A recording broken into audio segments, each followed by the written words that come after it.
সবাইকে শুভ দুপুর বন্ধুরা। দেখুন এই মাছের মাথাটা 8.5 কিলো ওজনের বিশাল বড় মাথা, একেবারে দেখুন হা করে বসেছে।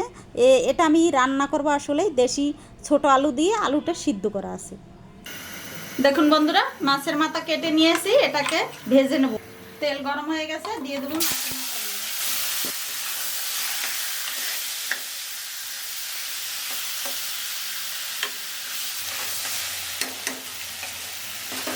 হয়ে গেছে বন্ধুরা। মাছের মাথা ভাজা তুলে নেব। ধনে আর জিরে বাটা, আদা বাটা, মরিচ আর কাঁচামরিচ বাটা। মশলা কষানোর জন্য দিয়ে দেবো জল।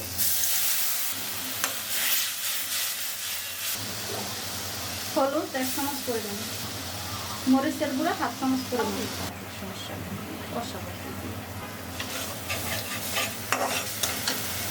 একটা টমেটো দিয়ে দেবো কেটে। টমেটো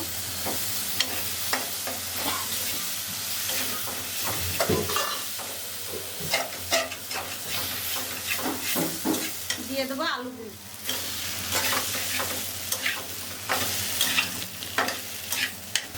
স্বাদ মতো লবণ, একটু জল দিয়ে দেবো কষানোর জন্য। কষানো হয়ে গেছে, দিয়ে দেবো এই যে গরম জল, ধোয়া ওরা গরম জল।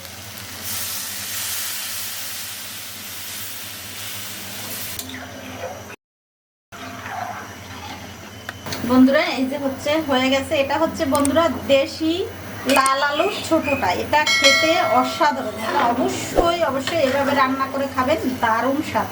এটা যদি আপনি নিরামিষ ও পাতলা ঝোল রান্না করেন, অনেক স্বাদ খেতে। আলু একেবারেই গলে গেছে, কারণ সিদ্ধ আলু। আমি মাছের মাথাগুলো দিয়ে দেব।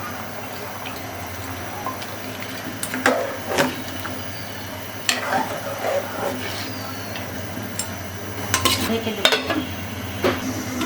দেখুন বন্ধুরা হয়ে গেছে, আমি বাগার দিয়ে নেব, যেহেতু এটা 2 বাগারে রান্না করবো। একেবারে মাছে ভরা। ফোড়ন দেওয়ার জন্য কড়াই গরম হয়ে গেছে, দিয়ে দেবো তেল, তেজপাতা, শুকনো মরিচ। এটা আমি ভেজে তুলে রাখবো, জিরের সাথে বেটে দিয়ে দেবো।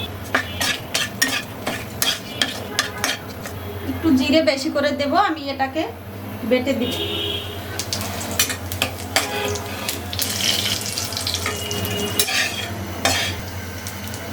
দিয়ে দেবো তরকারি,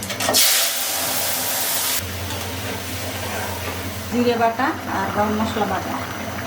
ঝোল ঝোল রান্না করবো, অসাধারণ দেখতে, খেতেও অসাধারণ।